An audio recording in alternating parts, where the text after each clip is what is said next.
Right, hello everyone. Today I'm going to discuss diet and cancer. Many of you will heard that diet doesn't have an effect on cancer, and yet the medical profession will tell you that things like colon cancer are affected by red meat, which is, of course, diet. Now, yes, diet plays a massive 35% chance of you getting cancer, and more so in some cancers. For instance, prostate cancers is a whopping 75% is related to diet. Colorectal, 70%, gallbladder, 50%, pancreatic, 50%, lung cancer, 30%, bowel cancer, 50%. So yes, cancer is affected by diet, and understandably so, because you have things like obesity, which drive cancer. A lot of fat on the body. Fat makes estrogen, which can cause you to be estrogen dominant. So the more obese you are, the more chances you are of getting cancer. 14% increase in men and 20% increase of cancers in women. So yeah, it's best not to be obese. And of course, our food we eat affects our genes. The study of nutrigenomics, for instance, has shown that certain nutrients in certain foods switch genes on or off. So if you want your genes to express the good genes and not the bad genes, you need to eat healthy for your genes. For instance, MTHFR gene mutation is definitely run by the way you eat. MTHFR is a very important mutation, which about 60% of us have, me included. And this gene mutation does not allow genetic expression or genes to be methylated or reproduced as reliably as they should be. So it puts you at risk of inflammation as well, and heart attacks and other nice things. You know, it's one of those things your ancestors give you, which you'd rather they'd kept. But if you know how to eat properly to get around this gene, you can avoid the damage that this gene causes or can cause. And then, of course, epigenetics is the study of how our environment affects our genes. So even our emotions affect our genes. For instance, if we get angry, we can change gene expression. But chemicals, of course, play a massive part, and some chemicals are known to be carcinogenic. And of course, there's over 100,000 chemicals in this world today, increasing by about 1 million compounds per year, I believe, according to the research I've done, which is quite horrendous. And only 1% have been tested to the effect that they have on us. So when they say this chemical is not carcinogenic, can they prove it? Is it one of the 1% that has been tested, or are we just chemical rats in a large laboratory? So we need to take this into effect. And of course, everything in our body is run by our genes. And as our food affects how our genes are expressed, we need to eat the right food for us. And of course, certain things like smoking and cancer, and alcohol, of course, drinking, affect our genes as well, because alcohol is a neurotoxin for one. So it is toxic to our bodies. And of course, smoking, we know, is definitely toxic. In fact, the way they nailed the tobacco companies and proved that tobacco caused cancer was through a gene called P53, which they call the guardian of the genome. And it's usually a tumor suppressor gene. But smoking mutates it, and it turns into an onco or tumor promoting gene. But don't despair, it can be turned back through eating lots of turmeric, for instance. Curcumin, the compound in turmeric, has been known to affect this gene and turn it back into a tumor suppressor gene. So it's no good.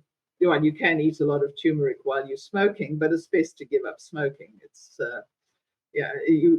it's very, very indicative of cancer, one of the biggest causes. Right. So if we look at infections can also cause cancer, and how we eat can help our body fight infections. So by eating immune boosting foods and eating a way that our immune system can be supported, it can beat the infections up before they cause cancer. So can cancer and diet help, or can diet help in the recurrence of cancer? Absolutely, it can. For instance, there's a factor called insulin growth factor, which is a pathway in our bodies which actually promotes cancer. Now, this growth factor is promoted by eating high carbohydrate or sugary refined foods. So if we don't eat those foods, which are not healthy anyway, we can actually stop our driving cancer or causing cancer solely through not stimulating the insulin growth factor. So the best diet is a moderate carbohydrate, and high nutrient dense diet. There's another pathway that promotes cancer, and it's known as the NF-kappa B inflammation pathway. And it can be promoted by things like molds and environmental factors. And of course, the one thing that people always say stimulates the NF-kappa B pathway is meat, especially processed meat, because of the chemicals used. Nitrates are actually tumor promoters, so nitrate-free meat is not the worst thing in life. But of course, if you have plenty of plants with the right chemoprotective agents, which again, turmeric is one, it can actually downregulate the NF-kappa B pathway. NF-kappa B is also downregulated by fasting. So intermittent fasting is a good way of regulating that pathway if you wish to eat meat. Michael, for instance, liked meat, but he did the intermittent fasting. And of course, he ate tons of other compounds, for instance, cabbage indole, carbinol in cabbage, for instance, is another one that downregulates the NF-kappa B pathway. There's a whole diagram to be found on the blog post, which you can link to here. So every single plant, every single fruit, spice, vegetable, and herb has cancer-fighting property. The colors in themselves have cancer-fighting properties. Therefore, we need to eat a rainbow every single day. Eat as many colors on your plate as you possibly can. So another thing that's very interesting is that there's a compound found in plants that they use to protect themselves against fungus. And this compound is known to kill cancer in our bodies. So by spraying fruits and vegetables with fungicides, it's actually harming us because it stops our bodies from being able to use a specific compound. So yeah, again, fungicide is not doing us any favors. We need to learn to eat imperfect fruits and vegetables, because those are the ones that have the cancer-fighting properties in them. And then, of course, we must understand that our bodies are made by nature, God or nature, depending on your beliefs, to run on God or nature food.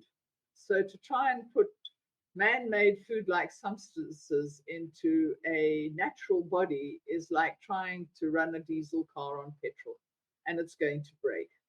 So basically, the rule is if you can't recognize nature's made it, don't bother to eat it. And there's plenty of marvelous foods out there. You don't have to eat all that garbage that the big food industry tries to push on you so they can get rich and make you poor and mess up your health. The link to the blog site is down below, which has more information and some very nice diagrams, which will explain it very nicely to you. Thank you very much. There's more on the foods and how cabbages can help you fight cancer on this link.